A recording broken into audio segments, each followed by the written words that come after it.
네, 오늘 영상은 보험 설계사인 저에게도 손해가 되겠지만 여러분들께 양심적으로 드릴 말씀이 있어서 영상을 준비를 했는데요. 저도 이런 것들이 있는지 알고 나서는 제가 가입한 대부분의 보험을 정리를 했고요. 조금이라도 빨리 알았다면 많은 돈을 아낄 수 있었을 것이라는 생각에 조금은 후회가 됩니다. 자, 오늘 주제 얘기하기 전에 질문 한 가지를 해보겠는데요.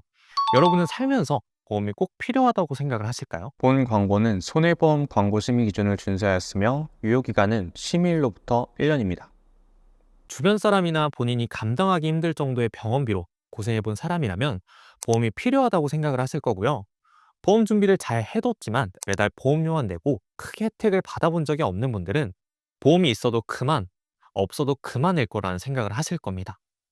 또한 보험을 가입하고 싶어도 나이와 병력으로 인해 가입을 못하거나 경제적인 이유 등 여러 상황들 때문에 가입을 못하고 계신 분들도 계시겠죠. 지금까지 제가 보험 상담을 해본 경험으로 이 보험을 잘 아는 사람일수록 보험료를 딱 본인의 여력에 맞게 내고 있었고, 보험을 잘 모르는 사람일수록 과도한 보험료를 내고 있었습니다. 대한민국에 거주하고 계신 분들은 모두 국민건강보험에 가입이 되어 있으신데요.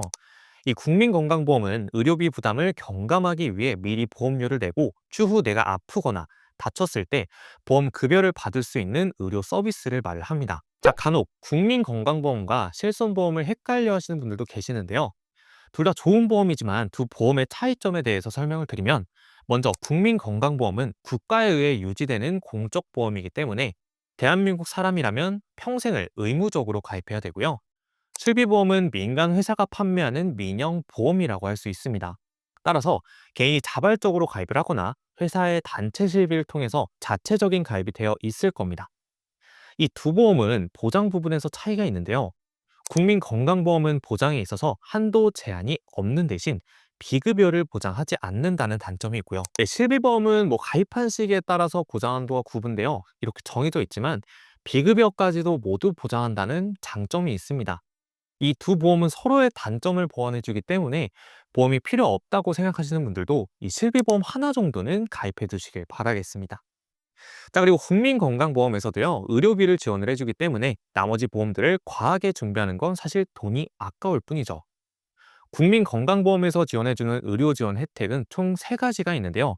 그럼 지금부터 보험이 없어도 대한민국 국민이라면 누구나 지원받을 수 있는 의료비 지원 혜택에 대해서 제가 전부 설명을 드리도록 하겠습니다. 2025년 최신판이고요. 자, 첫 번째는 본인 부담 상한제입니다. 과도한 의료비로 인한 경제적 부담을 덜어드리기 위한 혜택이고요.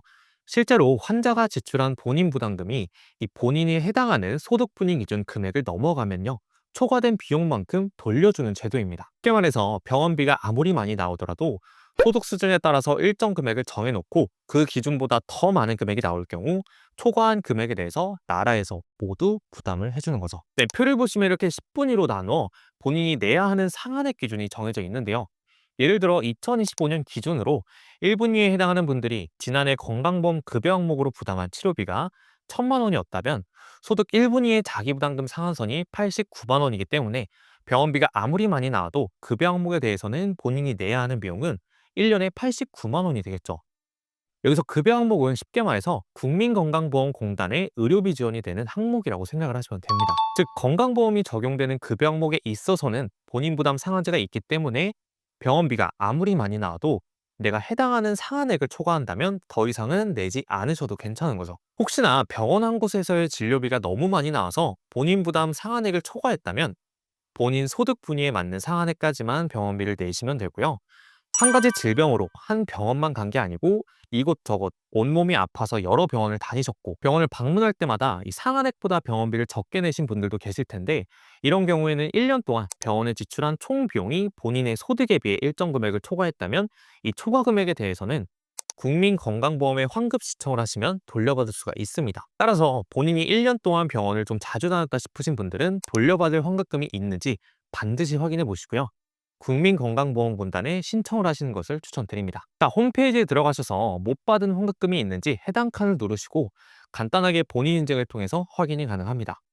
혹시나 컴퓨터와 핸드폰으로 하시는 게 어려우신 분들은 건강보험 고객센터 1577-1000번으로 전화를 하신 뒤에요, 본인 부담 상한액 환급금이 있는지 알고 싶다고 말씀을 해주시면은 거기서 안내를 해줄 거예요. 자, 두 번째는 재난적 의료비 지원 사업인데요. 이 부분은 지난해 2024년부터 지원이 확대가 되면서 많은 분들이 이 혜택을 받을 수 있음에도 모르고 지나가는 경우가 많았는데, 과도한 의료비 지출로 경제적인 어려움을 겪고 있는 국민들에게 건강보험이 보장하지 않는 부분에 대해 의료비 일부를 지원하는 제도로요. 내 소득 수준 대비 큰 의료비가 발생을 했을 때 해당 의료비의 일부를 지원을 해주는 제도입니다. 의료비 일부는 기재된 것처럼 급여 일부 본인 부담금 중 본인 부담 상한제에서 지원하지 않는 항목, 그리고 본인 부담금, 그리고 비급여 일부 항목을 합산을 해서 지원을 해줍니다. 지원 대상은요, 기초생활수급자 차상위 계층의 분들은 본인 부담 의료비 총액이 80만 원 초과를 했다면 의료비의 80%를 지원을 해주고요. 중위소득 50% 이하면 70% 지원, 중위소득 50% 초과민 100% 이하고 본인 부담 의료비 총액이 연소득 10%를 초과를 한다면 60%의 의료비를 지원을 해줍니다. 자, 다만 재난적 의료비 지원 사업은 비급여 의료비까지 모두 지원을 해주지만 민간 실손보험이나 국가 지자체 지원금을 수령했을 경우에는 수령 금액을 제외한 금액에서 지원 비율을 계산을 해서 지원을 해주는 거고요. 내가 앞서 다른 보험으로 이미 혜택을 받았다면 해당 금액에 대해서는 환수가 된다는 점도 꼭 유의해 주시길 바라겠습니다. 그리고 이 신청 기한은 최종 진료일 다음 날부터 180일 이내에 신청을 해주셔야 하고요.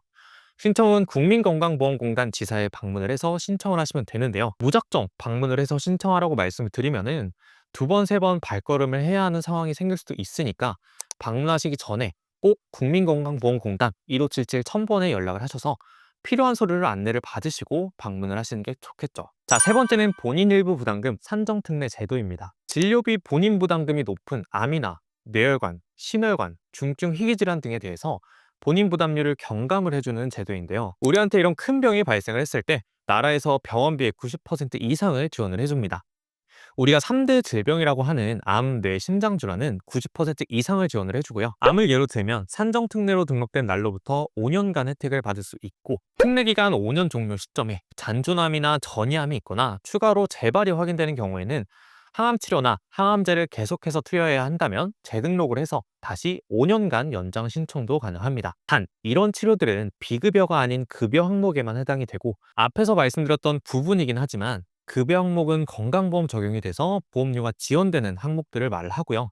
반대로 비급여 항목은 건강보험 적용이 안 되는 항목들이기 때문에 병원비를 전부 본인이 부담을 해야 합니다. 그렇다 보니 비급여 치료를 받게 된다면 대부분 민간보험을 통해서 해결하는 경우가 많은데요. 민간보험이라 한다면 대표적으로 실손보험처럼 개인이 개별적으로 보험회사에 가입하는 보험을 말합니다. 따라서 암이나 뇌혈관, 심혈관과 같은 중대질환 발생 위험에 대비하기 위해서라도 이 실손보험이나 암보험 정도는 하나쯤 가입을 해두는 게 좋겠죠. 산정특례 제도는요, 비급여 보장이 안 된다고 해도 민간보험과 중복으로 보장받는 게 가능합니다. 앞에서 말씀드린 재난적 의료비 같은 경우에는 민간보험과 중복으로 받게 되면 내가 받는 부분을 제외하고 지원을 해주거나 이미 받았다면 환수해가는 경우가 생기는데요. 이 산정특례 제도는 내가 민간보험을 아무리 많이 가입했다 하더라도 혜택은 똑같이 받을 수가 있습니다. 자, 여기까지 대한민국 국민이라면 누릴 수 있는 건강보험 혜택들을 알려드려 봤고요. 한번 지금까지 말씀드린 내용들을 정리해드려 보겠습니다. 자, 첫 번째는 본인 부담 상한제가 있기 때문에 내 소득분위 기준을 초과하는 의료비가 발생을 했을 때는 정해진 기준까지 부담을 하면 나머지는 공단에서 부담을 해주고, 초과된 금액이 있을 경우 신청하면 환급을 받을 수 있습니다. 자, 두 번째는 재난적 의료비 지원 제도가 있기 때문에 본인 부담 상한제의 미적용 항목이라고 볼 수 있는 비급여 항목에 대해서도 내 소득 수준 대비 큰 의료비가 발생을 했을 때 의료비의 50% 이상 지원을 해주기 때문에 의료비의 부담을 더 줄일 수가 있죠. 세 번째는 산정특례 제도로 병원비가 많이 나오는 암, 뇌, 심장질환 같은 중증 질환에 걸리더라도 나라에서 병원비의 90% 이상을 지원을 해주기 때문에 내가 아팠을 때 병원비 때문에 인생이 크게 힘들어지는 건 아니다. 이렇게 세 가지로 정리해 드릴 수 있겠네요. 그럼 오늘은 이렇게 보험이 없어도 나라에서 의료비 지원을 받을 수 있는 혜택들에 대해서 알아봤는데요. 실손보험, 암보험, 운전자 보험 등 우리가 살면서 유용하게 쓰이는 민간보험이 아예 필요 없다는 거는 아니에요. 하지만 이런 좋은 제도들이 있으니 본인의 경제적 상황에 맞지 않게 무리해서 민간보험을 가입하시거나 아니면 보험이 아무것도 없어서 나중에 병원비가 많이 나올까 봐 심각하게 걱정하진 않으셨으면 좋겠습니다. 자, 저는 앞으로도 보험에 대해서 보다 유용한 정보를 가지고 찾아오겠습니다. 도움이 되셨다면 좋아요, 구독을 통해서요, 보다 전문적인 보험 영상 받아보셨으면 좋겠고요. 기타 보험 문의 및 보험이 잘 가입되어 있으신지 상담을 받아보고 싶으시면 위에 연락처로 문의를 주시면요, 제가 직접 1대1로 상담 도와드리겠습니다. 감사합니다. 본 광고는 손해보험 광고 심의 기준을 준수하였으며 유효기간은 심의일로부터 1년입니다.